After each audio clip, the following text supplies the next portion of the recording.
Hello champions, कैसे हो आप लोग। तो फिर से आपका स्वागत है चिल्ड्रन चॉइस एकेडमी में। तो बच्चे, आपको चैंपियन गाइड में लेकर फिर से आया हूँ नेक्स्ट कौन सा चैप्टर के लिए। चैप्टर नंबर 3 जो है आपका कोल एंड पेट्रोलियम। ये चैप्टर भी काफ़ी इंपॉर्टेंट है, इससे बहुत से क्वेश्चन आते हैं। ठीक है, और ये चैंपियन गाइड है किसके लिए मैं फिर से बता दूँ, ये स्पेशली EMU एंड GMI के लिए डिज़ाइन किया गया है। अगर आप 8th क्लास में और रिविज़न करना चाहते हो कम टाइम में, तो ये आपके लिए बेस्ट है सीरीज़ है। तो मैं इसमें ज़्यादा टाइम लेता नहीं, आपको पता है। मैं इसमें 25 से 30 मिनट के अंदर मैं आपको पूरा सिलेबस करवाता हूँ, मतलब पूरा चैप्टर करवाता हूँ। और इसके अंदर आपका 10 मोस्ट इंपॉर्टेंट क्वेश्चन होते हैं, और साथ के साथ आपको होमवर्क भी मिलता है एक MSD कॉलम। तो जो मैंने आपको नेक्स्ट लेक्चर में, मतलब इससे पहले वाले लेक्चर में दिया था, आज मैं इसको डिस्कस भी करूँगा आपको होमवर्क को। ठीक है, तो आपको वीडियो कैसा लगता है जरूर कमेंट करके बताओ। तो चलिए फिर स्टार्ट करते हैं आज का लेक्चर। ओके, देखिए इंट्रोडक्शन से क्वेश्चन क्या आता है कि coal and petroleum are the fossil से फ्यूल। सिंपल से आप पूछता है बताओ कौन कौन से फोसिल से फ्यूल हैं। आपको जो कोल है एंड जो पेट्रोलियम है, ये दोनों क्या है बताओ। ये दोनों को दोनों आपको क्या है, फोसिल से फ्यूल है। और इसमें दूसरा क्वेश्चन ये पूछा जाता है कि formed from dead plant and animal. Coal and petroleum जो है ये दोनों के दोनों किससे बनते हैं, या तो एनिमल से बनते हैं या तो प्लांट बनते हैं डेड। और इसे बनने में कितना दिन लगता है, 2 महीने, 1 महीने, या 2 दिन, या 4 दिन, या 5 दिन, या 2 साल, या 5 साल नहीं, या 100 साल नहीं, ये मिलियंस ऑफ है ना, मिलियंस ऑफ ईयर लगता है इसका, मिलियन ऑफ ईयर लगता है बनने में फॉसिल्स फ्यूल को। मतलब कोल बनने में आपको मिलियंस ईयर लगेगा, एंड पेट्रोलियम बनने में कितने साल लगते हैं, मिलियंस ऑफ ईयर लगता है। तो ये क्वेश्चन आपसे पूछा जाता है। देखो आप सिंपल से इसमें आता है this fossils fuel are non renewable. ये दोनों को दोनों कैसे फॉसिल्स फ्यूल नॉन रिन्यूएबल है, and it take long time to form. क्यों है ना, क्योंकि ये बहुत ज़्यादा टाइम लगता है इसे बनने में। Okay, they are extracted from the earth crust. ये जो एक्सट्रैक्ट किया जाता है कहाँ से, किया जाता है अर्थ क्रस्ट किया जाता है, रिफाइंड किया जाता है फॉर द वेरियस यूज। फिर इसको एक्सट्रैक्ट करने के बाद इसको रिफाइन किया जाता है, और सब वेरियस टाइप से हम यूज़ करते हैं। ठीक है, अभी देखते हैं आगे। नेक्स्ट स्लाइड है, आप कोल के बारे में पहले पढ़ते हैं। कोल के बारे में आपको क्या याद रखना है, कोल जो है, तो इसके बारे में सबसे पहला पॉइंट आपको क्या याद रखना है कि आपका जो कोल है वो कैसा फ्यूल है, वो सॉलिड फ्यूल है। ठीक है, जो किसका बना हुआ होता है, ये बना हुआ होता है कार्बन का। तो आपसे पूछता बताओ कोल जो होता है किसका बना हुआ है, तो कार्बन का बना हुआ है। ये कैसा फ्यूल है, सॉलिड, लिक्विड या गैस, जो आपका सॉलिड फ्यूल है। ये जो होता है फॉर्म फ्रॉम डेड प्लांट है ना, ये आपको याद रखना। ये किससे बनता है, डेड प्लांट से बनता है, याद ध्यान रखना। एनिमल नहीं, dead plant burn under the earth या मिलियन ऑफ द ईयर। तो ये डेड प्लांट से बनता है और मिलियंस ऑफ द ईयर में बनता है। हमें जो आप जो कोल हो चाहे पेट्रोलियम हो, ये दोनों के दोनों मिलियंस ऑफ ईयर में बनते हैं। और जो कोल है वो स्पेशली किससे किससे बनता है, प्लांट बनता है। और इसका यूज़ कहाँ पे, देखो आपसे यूज़ से क्वेश्चन तो आता ही आता है, इसे ध्यान देना है। ये इलेक्ट्रिसिटी जनरेशन में इसका यूज़ होता है, इंडस्ट्रीज़ में यूज़ होता है, और household fuel, as a household fuel भी आपका कोल यूज़ होता है। ठीक है, ये 3 इसका यूज़ है। ये तीनों यूज़ आपके एनसीईआरटी में गिवन है, और ये तीनों यूज़ आपको पता होना चाहिए, इससे क्वेश्चन भी आते हैं। तो नेक्स्ट देखते हैं कि टाइप्स ऑफ कोल। देखो कोल आपको हमने कई टाइप का बताया, देखो 3 टाइप का बताया है। सबसे पहले पीट होता है, दूसरा लिग्नाइट, और तीसरा ब्यूटुमिनस, देन एंथ्रासाइट। ये 4 टाइप के आपके कितने होते हैं, कोल होते हैं। ठीक, तो इसमें देखो जो पीट होता है ये इसके अंदर सबसे कम कार्बन होता है, लो कार्बन कॉन्टेंट होता है। उसके बाद जो होता है लिग्नाइट, उसको हम दूसरा नाम से क्या जानते हैं, ब्राउन कार्बन से जानते हैं। और मोस्ट कॉमन यूज जो अब बिटुमिनस होता है, ये मोस्ट कॉमन यूज्ड कार्बन है। ठीक है, और हाईएस्ट कार्बन किसके अंदर होता है बताओ, एंथ्रासाइड। तो आपका सबसे प्योर, सबसे बेहतरीन कौन सा है आपका कोल, तो एंथ्रासाइड सबसे बेहतरीन है। क्योंकि देखो जितना नंबर ऑफ जिसमें कार्बन का कॉन्टेंट है ज़्यादा, वो कोल उतना अच्छा। तो आप इसमें, और इसमें क्या क्या याद रखना आपका, लिग्नाइट में याद रखना कि मोर कार्बन पीट से तो ज़्यादा होता है, लेकिन इसका क्या था, ब्राउन कार्बन होता है। ठीक है, और जो एंथ्रासाइट होता है, इसको जो बर्न करने से सबसे लीस्ट स्मोक इससे यूज होता है ना, स्मोक जो धुआं वगैरह निकलता है सबसे कम निकलता है जब एंथ्रासाइट। चारों को अगर आप क्या करें जलाएंगे, तो सबसे ज़्यादा तो पीठ से निकलेगा, उसके बाद लिग्नाइट, उसके बाद बीटा। सबसे कम जो निकलेगा वो किससे निकलेगा, स्मोक से, इससे निकलेगा, एंथ्रासाइट से निकलेगा। ओके, आपको ये चीज़ से पता होना चाहिए। इसमें से ज़्यादा इसमें आपको याद करने की जरूरत नहीं, बस वैसे आप तो ये कॉन्सेप्ट रिमूव कर दिया गया, लेकिन इससे क्वेश्चन आते हैं। अपना PYQ देखो तो क्वेश्चन आ चुके हैं, आए हुए हैं, इसलिए आपको ये चीज़ पढ़ के जाना है। अब देखो कोल प्रोडक्ट है, अभी भी गिवन एनसीईआरटी में आपके। तो कोल प्रोडक्ट में 3 कोल प्रोडक्ट का सबसे पहले आपको नाम पता होना चाहिए। पहला होता है कोक, दूसरा होता है कोल तार, और तीसरा होता है कोल गैस। ठीक, तो जो आपका कोक होता है, इसको ध्यान रखना, ये प्योरेस्ट फॉर्म है कार्बन का। जो आपसे सिंपल सा पूछता है बताओ प्योरेस्ट फॉर्म ऑफ कार्बन, तो आपको ऑप्शन दे रखा है कोक, कोल तार, कोल गैस, एंड और भी कुछ दे देगा। तो आपको सिंपल सा प्योरेस्ट फॉर्म ऑफ कार्बन कौन सा है आपका, है कोक। उसी टाइप से होता है जो कोक जो होता है, उसका आपको यूज़ भी पता होना चाहिए, कोक का यूज़ पता होना चाहिए, ये बहुत इंपॉर्टेंट है। तो कोक किस चीज़ में आपका काम आता है बताओ, स्टील मेकिंग में। जो स्टील मेकिंग होता है ना, तो उससे कोक से बनता है। ओके, तो इस चीज़ में इसको यूज़ करते हैं, स्टील मेकिंग में, स्टील बनाने में हम इसे यूज़ करते हैं। अब देखो कोल तार क्या है, कोल तार आपका ब्लैक है, प्लस लिक्विड है ना, ये ब्लैक लिक्विड होता है, सिंपल सा ब्लैक है, ये लिक्विड फॉर्म होता है। आपसे पूछा बताओ कोल tar जो होता है वो गैसेस फॉर्म में होता है या सॉलिड फॉर्म में होता है? नहीं, ये लिक्विड फॉर्म में होता है। अब इसका आपको इसका भी यूज़ पता होना चाहिए। यूज़ कहाँ होता है? रोड कंस्ट्रक्शन वगैरह जो होता है ना, इसका यूज़ होता है उसमें कोल tar का। एंड मेकिंग डाइज वगैरह बनता है, पेंट बनता है, सिंथेटिक ड्रग बनता है। ये 4 इसके यूज़ हैं, ये चारों के चारों आपको पता होना चाहिए। इससे तो बहुत बार क्वेश्चन आ चुका ऑलरेडी।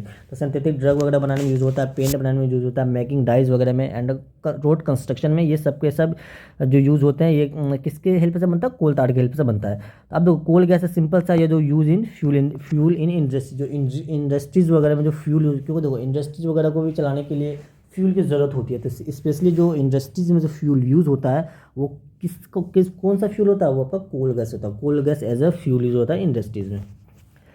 नेक्स्ट टॉपिक में आते हैं पेट्रोलियम। देखो पेट्रोलियम क्या है, इसमें सिंपल से याद रखना है। पेट्रोलियम का तो क्या था? लिक्विड फोसिल्स फ्यूल है ये, ठीक है। कोल आपका सॉलिड फोसिल फ्यूल है, ये आपका लिक्विड फोसिल फ्यूल है। ये formed over the dead marine, है ना, मेरीन, ये वर्ड भी याद रखना, मेरीन एनिमल, प्लांट नहीं, marine animal over the millions of the year. ये तो दोनों के लिए नॉर्मल है, लेकिन कोल क्या है? कोल होता है आपका प्लांट के प्लांट से कोल बनता है, और एनिमल से आपका क्या बनता है? पेट्रोलियम बनता है। Extracted by the drilling on the, इसको जो एक्सट्रैक्ट किया जाता है ड्रिलिंग ऑयल वेल से होता है।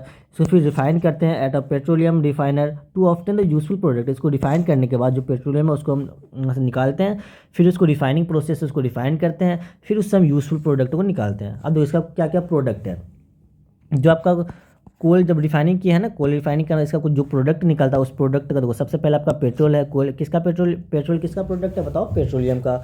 और सेकेंड आपको याद रखना डीजल है, उसके बाद है एलपीजी है, उसके बाद है केरोसिन है, लुब्रिकेंट है, और एक है आपका ब्यूटामिन है, एंड पैराफिन वैक्स है। ये सब साथ के साथ इसके क्या है? प्रोडक्ट है। सबसे पहले तो आपको भाई क्या करना है, ये साथ के साथ प्रोडक्ट आपको पता होना चाहिए।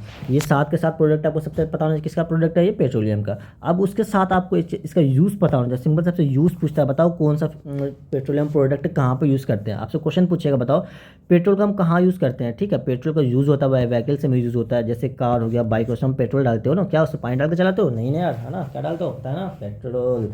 तो पेट्रोल इसका जो होता है वो व्हीकल से में यूज होता है। उसी टाइप का डीजल जो होगा आपका, ट्रक हो गया, बस हो गया, जनरेटर होगा, उसमें डीजल यूज़ करते हैं। एलपीजी होता है वो कुकिंग फ्यूल होता है, जो आपके घर में जो सिलेंडर वगैरह है तो वो इसके अंदर क्या फ्यूल है बताओ? उसके अंदर क्या डाला हुआ है? उसके अंदर एलपीजी है, लिक्विफाइड पेट्रोलियम गैस डाला हुआ है। उसी तरह केरोसिन जो होता है वो यूज इन स्टोव हुआ एंड लैंप में यूज़ होता है। लुब्रिकेंट ऑयल जो होता है वो reduce friction in the machines. जब फ्रिक्शन चैप्टर पढ़े थे, इसको और भी अच्छे तरीके से मैं समझाऊंगा। तो यहाँ पे भी ध्यान रखना है कि जो लुब्रिकेटिंग ऑयल होता है इसको यूज़ करते हैं किसी में? फ्रिक्शन को रिड्यूस करने के लिए, है ना, जैसे ऑयल वगैरह हो गया, ग्रीस वगैरह हो गया, इससे फ्रिक्शन को रिड्यूस करते हैं।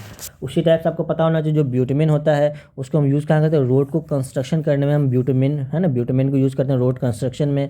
और पैराफिन वैक्स कहाँ यूज़ करते हैं? मेकिंग कैंडल, जो कैंडल वगैरह आपका बना हुआ होता है ना, और जो कॉस्मेटिक है, तो ये सब के सब इसमें यूज़ होता है आपका पैराफिन वैक्स। आई होप कि आपको इतना सा समझ में आ गया होगा, है ना। सिंपल सा देखो, इसका आपका यूज़ पता होना चाहिए, यूज़ पता आपको होना ही चाहिए, बहुत इंपॉर्टेंट। इससे डायरेक्ट क्वेश्चन आते हैं। अब इसको देखो क्या क्या है, मैंने आपको क्या बताया।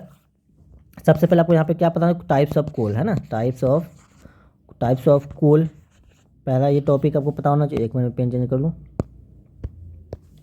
और दूसरा टॉपिक है types of product of coal, है ना, प्रोडक्ट ऑफ कोल।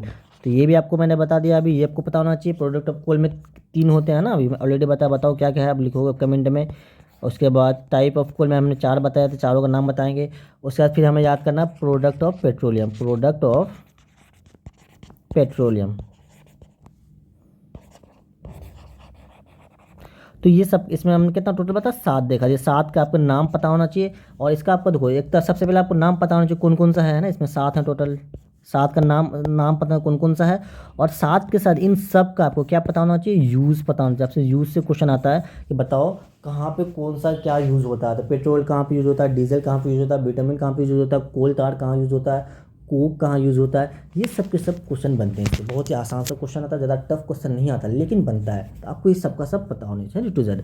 अब देखो नेक्स्ट टॉपिक दे रखा है आपका एनसीईआरटी में नेचुरल गैस के बारे में। तो चलिए देखते हैं नेचुरल गैस के बारे में क्या है। तो नेचुरल गैस जो होता है ये फाउंड इन डीप इनसाइड, ये भी होता है डीप इनसाइड द अर्थ में होता है। ये जो होता है ऑफ्टन होता है पेट्रोलियम के साथ, जब आप पेट्रोलियम निकाल रहे होते हो ना उसके साथ साथ आपका नेचुरल गैस भी निकलता है। तो ये दोनों पेट्रोलियम के साथ निकलता है। आपसे पूछ सकता है बताओ पेट्रोलियम कौन से फ्यूल के साथ निकलता है, सॉरी नेचुरल गैस कौन से फ्यूल के साथ निकाला जाता है, कौन से फ्यूल के साथ साथ निकल लेता है, वो भी निकलता है आपका कौन से फ्यूल के साथ, तो वो आपका पेट्रोलियम के साथ। ओके, तो आपका जो नेचुरल गैस का जो मेन कंपोनेंट है, इससे भी क्वेश्चन आ चुका ऑलरेडी। तो ये कौन सा मेन कंपोनेंट आपका मीथेन है, जिसको हम फॉर्मूला अगर लिखो तो CH4 इसको हम फॉर्मूला के बेस पे लिखते हैं, और सिंपल सा लिखो तो मीथेन होता है। तो देखो यूज्ड एज CNG, जो नेचुरल गैस होता है उसको हम किस फॉर्म में यूज़ करते हैं, यूज्ड एज CNG के फॉर्म में हम इसको यूज़ करते हैं। आपसे क्वेश्चन आएगा बताओ LPG किसका प्रोडक्ट है, LPG आपका पेट्रोलियम प्रोडक्ट है, लेकिन CNG किसका प्रोडक्ट है, सिंपल सा प्रोडक्ट पूछ ले, या ये आपसे पूछ ले कि बताओ CNG को हम CNG के फॉर्म में यूज़ करते हैं। अब नेचुरल गैस को हम CNG के फॉर्म में यूज़ करते हैं। तो बहुत ज़्यादा टफ क्वेश्चन पूछा था, ऐसा पूछेगा इससे ज़्यादा ऐसा पूछ नहीं सकता है। और सिंपल सा आपका CNG के बारे में एक चीज़ और आता है, बताओ इसका फुल फॉर्म क्या होता है, इसका फुल फॉर्म होता है कंप्रेस्ड नेचुरल गैस। और जब आपका CNG हो गया, आपका जो पेट्रोल LPG हो गया, ये सब के सब कैसे फ्यूल है, क्लीन फ्यूल है ना, क्लीनेस्ट फ्यूल है। तो इससे भी कई बार क्वेश्चन आ चुका है। तो देखो अगर आपने मेरा PYQ सीरीज अब तक नहीं देखा है तो आप PYQ सीरीज जरूर देख लेना। मैं वहाँ पे सारा आपको 2000 कितने से कितने तक बताओ, 2016 से 2024 तक हमें PYQ वहाँ पूरा डिस्कस किया A to Z full detail. और मैं आपके लिए एक NCERT सीरीज लेकर आया था जिसमें मैं हर चैप्टर का कितने क्वेश्चन डिस्कस करता था, 50 से 60 क्वेश्चन। तो आप वो भी जरूर कर लेना, वहाँ पे सारे के सारे कॉन्सेप्ट क्वेश्चन आपको कवर किया गया है। अब देखो नेचुरल गैस का क्या याद रखना है, ऑल्सो यूज एंड प्रोड्यूस, इसका भी आपको यूज़ पता होना चाहिए। किस में यूज़ होता है, ये फर्टिलाइजर में यूज़ होता है, फर्टिलाइजर बनाने में यूज़ है, इलेक्ट्रिसिटी प्रोड्यूस करने में इसको यूज़ करते हैं। तो ये दो इसका यूज़ है। तो अब देखो कंजर्वेशन ऑफ फॉसिल फ्यूल, अब हमें फॉसिल फ्यूल को क्यों कंजर्व करना चाहिए, क्योंकि देखो fossil fuel are the non renewable, ये आपका कैसा नॉन रिन्यूएबल है, विल इवेंचुअली रन आउट। ये जो होता है ना बहुत ही मतलब एक तो नॉन रिन्यूएबल है, इसको बार बार नहीं बना सकते, इजी में नहीं बना सकते हैं ना। और जिस टाइप से इसे यूज़ कर रहा है, जिस तरीके से हम यूज़ करते जा रहे हैं, तो हमें ऐसा लग रहा है कि भाई ये बहुत जल्दी क्या हो गया, रन आउट खत्म हो जाएगा। तो इसलिए हमें इसे कंजर्व करनी चाहिए। अब कंजर्व करने का क्या तरीका है, सबसे पहले देखो कंजर्वेशन मेथड क्या क्या है। तो पहला मेथड है use public transport to reduce fuel consumption. हमें इसे यूज़ पब्लिक ट्रांसपोर्ट टू, देखो पब्लिक ट्रांसपोर्ट में फ्यूल वगैरह होता है तो उसे हमें उसमें कम यूज करना चाहिए ना, तो ट्रांसपोर्ट में कम यूज करना चाहिए। अच्छा switch to alternate energy source, तो इसको हम एनर्जी सोर्स में इसको स्विच हमें हो जाना चाहिए। जैसे हमें सोलर एनर्जी, विंड एनर्जी, हमें इलेक्ट्रिसिटी नहीं करके आपको क्या सोलर लगाना चाहिए घर में, क्योंकि इलेक्ट्रिसिटी प्रोड्यूस करने के लिए हमने देखा कि कोल यूज़ होता है, पेट्रोलियम फ्यूल वगैरह यूज़ होता है। तो हमें ज़्यादा इलेक्ट्रिसिटी पर डिपेंड नहीं होने चाहिए, साथ के साथ आपको सोलर एनर्जी पर डिपेंड होने चाहिए। अवॉइड वेस्टेज ऑफ इलेक्ट्रिसिटी है ना, वही देख रहा है कि हमें इलेक्ट्रिसिटी को ज़्यादा अब बर्बाद नहीं करना चाहिए, फ्यूल को ज़्यादा बर्बाद नहीं, जैसे पेट्रोल हो गया, डीजल हो गया, ये सबको ज़्यादा से ज़्यादा हमें यूज़ नहीं करना चाहिए। ओके, या बर्बाद नहीं करना चाहिए। और यूज़ एनर्जी एफिशिएंट एप्लीकेशन, हमें क्या यूज़ करना चाहिए, LED बल्ब यूज़ करना चाहिए, फ्यूल एफिशिएंट व्हीकल से यूज़ करना चाहिए। जैसे कि पहले जो आता था देखा 100 वाट का बल्ब आता था, अब जो आता है LED बल्ब कितने वाट का आते हैं, 9 वाट 6 वाट। तो हमें ये वाला यूज़ नहीं करना चाहिए, क्योंकि इसमें ज़्यादा इलेक्ट्रिसिटी यूज़ होता है और इसमें कम इलेक्ट्रिसिटी है। तो हमें इस पर भी ध्यान देना चाहिए कि आपके घर वगैरह में 100 वाट का बल्ब है तो उसे हटा दो, सिंपल सा 9 वाट का 8 वाट का लगा दो। Promote biofuel as a alternative to the fossil, हमें प्रोमोट करना चाहिए, बायोफ्यूल को हमें प्रोमोट करना चाहिए। ठीक है, फॉसिल फ्यूल के मतलब फॉसिल फ्यूल को ना करके हमें बायोफ्यूल से हमें प्रोमोट करना चाहिए। ये कुछ आपका यूज़ है, इसे बस ध्यान में रखना है। अब देखो इसमें हार्मफुल इफेक्ट क्या है फॉसिल फ्यूल का, ये नेक्स्ट टॉपिक आपका harmful effect of fossil fuel क्या क्या है। सबसे पहले एयर पोल्यूशन में इसका क्या हार्मफुल इफेक्ट है, burning of coal and petroleum release carbon dioxide. अब जो अगर आप कोल को या पेट्रोलियम को अगर बर्न करते हो तो उससे क्या निकलता है, CO2 निकलता है। और CO2 क्या काउज करता है बताओ, ये देखो ये क्वेश्चन इतना इंपॉर्टेंट है, कई बार ये क्वेश्चन पूछा जा चुका, कई बार जा चुका, पूछा कई रिपीट। आप PY को जब आप देखेंगे तो आपको वहाँ पर पता चलेगा। PY को नहीं देखा तो मैंने ऑलरेडी उसका लेक्चर अपलोड कर दिया है, वहाँ पर जरूर देख लेना। तो यहाँ पे देखो ये जो क्या काउज करता है, ग्लोबल वार्मिंग काउज करता है CO2। उसी टाइप से सल्फर डाइऑक्साइड जिसको हम SO2 लिखते हैं, एंड नाइट्रोजन ऑक्साइड, ये दोनों क्या काउज करते हैं बताओ, रेन एसिड काउज करते हैं। तो कौन कौन सा रेन एसिड में क्या आ गया आपको, सल्फर डाइऑक्साइड है ना, नाइट्रोजन ऑक्साइड है, ये दोनों में रेन काउज होता है। और आपका CO2 जो होता है या कार्बन डाइऑक्साइड है वो क्या है, काउज करता है ग्लोबल वार्मिंग। तो ये आपका एयर पोल्यूशन है। कुछ आपका ऑयल स्पिल भी करता है, जब petroleum spill in the ocean harm the marine. तो हम जानते हैं पेट्रोलियम में कहाँ से निकालते हैं बताओ, वो आपको ओशन से निकालते हैं, मेरीन से निकालते हैं। तो वो कभी कभी क्या करता है कि वो आपके मेरीन जो लाइफ होते हैं, जैसे वहाँ पे मेरीन में जो फिश वगैरह रह रहे होते हैं, वहाँ पे जो एनिमल से रह रहे होते हैं, तो उस सबके लाइफ को क्या करता है, वो ख़राब कर देता है, हार्म करता है, नुकसान पहुँचाता है। उसी टाइप से अगर हम देखो कोल निकालने के लिए हम क्या करते हैं, माइनिंग करते हैं, ठीक है। अगर आप माइनिंग करोगे तो आपको क्या करना होगा, अगर वहाँ पे कोई फॉरेस्ट वगैरह है तो उसे हटाना पड़ेगा, तो इसकी वजह से हमारे डिफोरेस्टेशन में करना पड़ता है। तो ये भी आपका एक डिसएडवांटेज, हमें डिफोरेस्टेशन नहीं करनी चाहिए। तो mining for the coal lead the loss of the forest and wildlife. अगर हम माइनिंग करते हैं कभी भी, माइनिंग से ही आपका कोल निकाला जाएगा। अगर माइनिंग करते हो तो उससे आप क्या करोगे, फॉरेस्ट को लॉस कर रहे हो तो वाइल्ड लाइफ को लॉस कर रहे हो, जिससे आपका क्या होता है, डिफोरेस्टेशन होता है। ये भी आपका एक डिसएडवांटेज है। हेल्थ इशू, देखो कुछ हेल्थ इशू भी होता है, जैसे कि पोल्यूशन काउज रिस्पायरेटरी डिजीज, जैसे रिस्पायरेटरी डिजीज हमारा काउज होने लगता है। और जो कि आपका एक अस्थमा, ये भी क्वेश्चन आपसे ऑलरेडी पूछ चुका है, बताओ अस्थमा कैसा है, अस्थमा आपका रिस्पायरेटरी डिजीज है। तो ये सब कुछ इसके डिसएडवांटेज है। पहला क्या है बताओ, एयर पोल्यूशन है, ऑयल स्पिल्स है, and deforestation and health issue है। ये सारे के सारे आपको आई होप कि अब तक समझ में आ गया होगा। तो अगर आपको वीडियो अच्छा लग रहा हो तो अभी से ज़रूर लाइक करना, अपने दोस्तों से शेयर करना। बाकी चलिए, आज का मैं आपके लिए क्वेश्चन जो लेकर आया हूँ 10 क्वेश्चन, 10 इंपॉर्टेंट क्वेश्चन वो करवाऊंगा। तो आप सबसे पहले क्या करेंगे, वीडियो को पॉज करना है आपको, है ना। वीडियो को क्या करोगे आप, पॉज करोगे।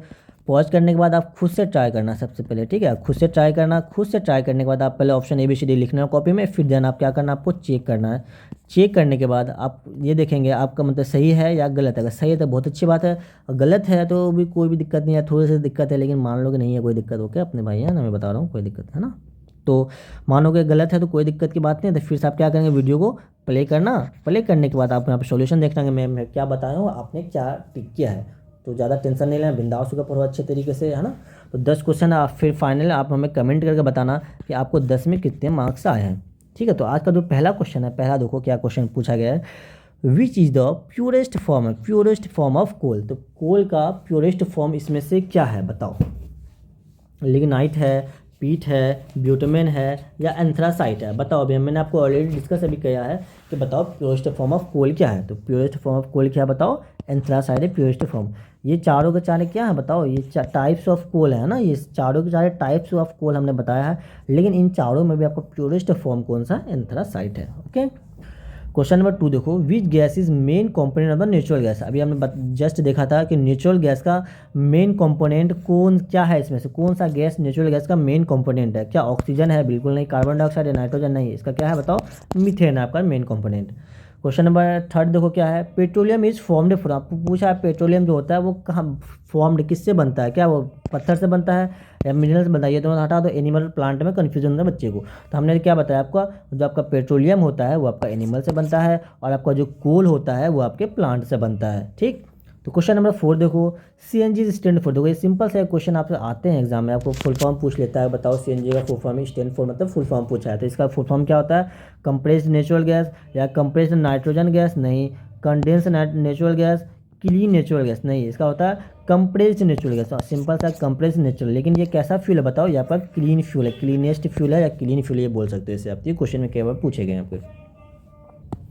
तो क्वेश्चन नंबर 5 में पूछा गया है कि which petroleum product use for making road. Petroleum कौन सा पेट्रोलियम प्रोडक्ट को हम यूज़ करते हैं मेकिंग रोड बनाने में। बताओ, क्या पेट्रोल से आप रोड बनाते हो, डीजल से रोड बनाते हो, या केरोसिन से रोड नहीं बताइए। सबसे कैसे बिटुमेन से हम रोड बनाने में यूज़ करते हैं बिटुमेन को। तो ऑप्शन नंबर इसका C।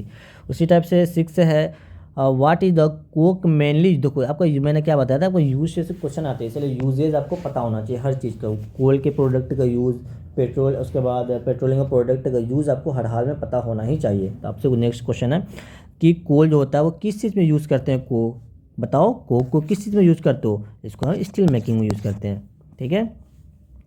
7 में है कि what is the LPG mainly, LPG को हम मेनली कहाँ पे यूज़ करते हैं बताओ, transport of fuel, cooking fuel. हाँ बिल्कुल, कुकिंग फ्यूल में यूज़ करते हैं। जो आपका गैस वगैरह सिलेंडर वगैरह जो होता है ना, तो उसके अंदर क्या होता है, LPG होता है। और सिलेंडर सब क्या, सिलेंडर किसके हेल्प में काम आता है, वो खाना बनाने में, है ना। सिंपल सा क्वेश्चन है। 8 है, कोल तार जो होता है उसको यूज़ कहाँ पर करते हैं बताइए, कहाँ पर कोल तार को यूज़ करते हो आप। क्या उसको स्टील मेकिंग में यूज़ करते हो, नहीं। स्टील मेकिंग हम क्या यूज़ करते हैं बताओ, कोक यूज़ करते हैं, ठीक है। इसको हम रोड कंस्ट्रक्शन में यूज़ करते हैं कोक तार को, ओके। 9th क्वेश्चन है, which fossil fuel cause the most pollution when burn. इसमें से कौन सा फॉसिल फ्यूल है जो कि सबसे ज़्यादा पॉल्यूशन काउज करता है जब उसको हम बर्न करते हैं। तो कौन सा, नेचुरल गैस तो नहीं होगा, तो आप कौन सा बताओ, आपको कोल है, ठीक है। और आज का जो लास्ट क्वेश्चन है, question number 10, why should be conserve fossil. हमें फॉसिल फ्यूल को क्यों कंजर्व करना चाहिए बताइए। सिंपल सा है, क्योंकि ये कैसा है, ये नॉन रिन्यूएबल आपका है, क्योंकि कैसा है, नॉन रिन्यूएबल फॉसिल फ्यूल है। तो आज के लिए बस 10 क्वेश्चन। अगर आपको और भी इससे ज़्यादा क्वेश्चन चाहिए तो आप प्ले लिस्ट में जाए, है ना। देखो यहाँ पे मेरे को दिखा दूँ, तो आप प्ले लिस्ट में चले जाना। तो प्ले लिस्ट में मैंने आपको एक सीरीज करवाया है AMU&GMI entrance science question practice. यहाँ पे आपको हर चैप्टर का 50 से 60 क्वेश्चन आपको मिलेगा। तो अगर और भी आपको प्रैक्टिस करना है, वैसे करनी चाहिए, कम से कम 60-70 क्वेश्चन करके ही जाओ, तो आपको जरूर यहाँ पे जाना और ये सारे के सारे आपको यहाँ पे क्वेश्चन मिल जाएंगे, ठीक है। और अगर आपने PYQ अब तक नहीं किया है तो अब मैंने आपके लिए PYQ सीरीज भी डिज़ाइन कर रखा, पूरा A to Z आपको PYQ मिल जाएगा। प्लेलिस्ट में जाओ तो PYQ सीरीज है साइंस का, आपको यहाँ पे PYQ मिल जाएगा। कहाँ से? 2016 से 2024 तक का। आप PYQ भी जरूर कर लेना, और क्वेश्चन प्रैक्टिस और करना चाहते हो तो आपको यहाँ पे मिलेगा। और यहाँ पे फुल डिटेल एक्सप्लेनेशन मैंने दिया है हर एक क्वेश्चन का, ठीक है। तो चलिए फिर देखते हैं। देखो ये आपका होमवर्क है आज का, तो अब ये आप घर पे करेंगे। अब मुझे होमवर्क है, कल मैं आपको इसका डिस्कस करूंगा। तो आपका जो कल वाला जो होमवर्क है, जो नेक्स्ट इससे पहले वाले लेक्चर में जो आपको मैंने होमवर्क दिया था, तो उसका मैं सॉल्यूशन बता देता हूँ। तो उसका सॉल्यूशन क्या है, देखो मैं एक मिनट पेन चेंज कर लूँ। तो इसमें जो लैक्टोबैसिलस है, तो पहला का क्या है बताओ, लैक्टोबैसिलस एंड पेनिसिलियम। तो पहला का बताइए इसमें क्या हो जाएगा बताओ। पहला का है फॉर्मेशन ऑफ कड। लैक्टोबैसिलस से क्या होता है, कड होता है। तो बस यहाँ पे लिख दूँ पहला का D।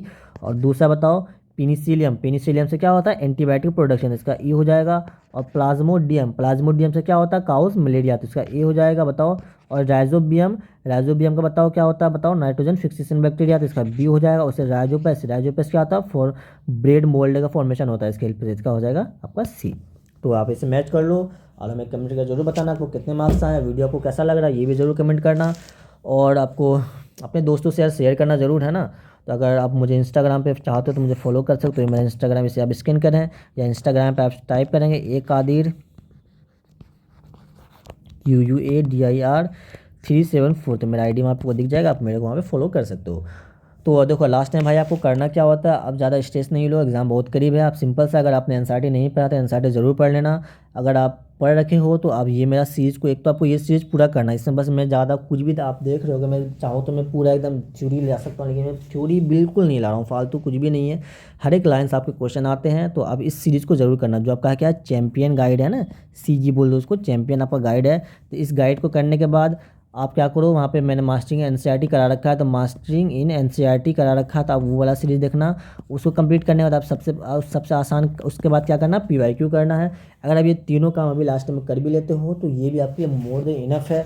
और मेरी गारंटी है, अगर ये तीनों चीज़ आप कर लेते हो ना, तो आपको 25 में 25 मार्क्स लाने से कोई नहीं रोक सकता। बस इतना कर लेना और बिंदास को एग्ज़ाम देने चले जाना, और अच्छे से एग्ज़ाम देना। और एग्ज़ाम के बाद आपका क्या रिजल्ट आता है, आप मुझे ज़रूर इस ID पे मुझे शेयर करना, ताकि मैं आपको यहाँ पर नाम लूँ, है ना। तो मुझे आपसे ज़रूर सेंड करना, तो मैं आपका यहाँ पे लिस्ट नाम आपका यहाँ पे लिखूँगा फ़ोटो के साथ, मैं इसे ज़रूर बताऊँगा कि भाई ने ऐसा किया। तो आप मुझे कमेंट करके ज़रूर एग्जाम का मुझे बताना, स्पेशली साइंस और मैथ्स का मैं PYQ अपलोड कर रहा हूँ अभी।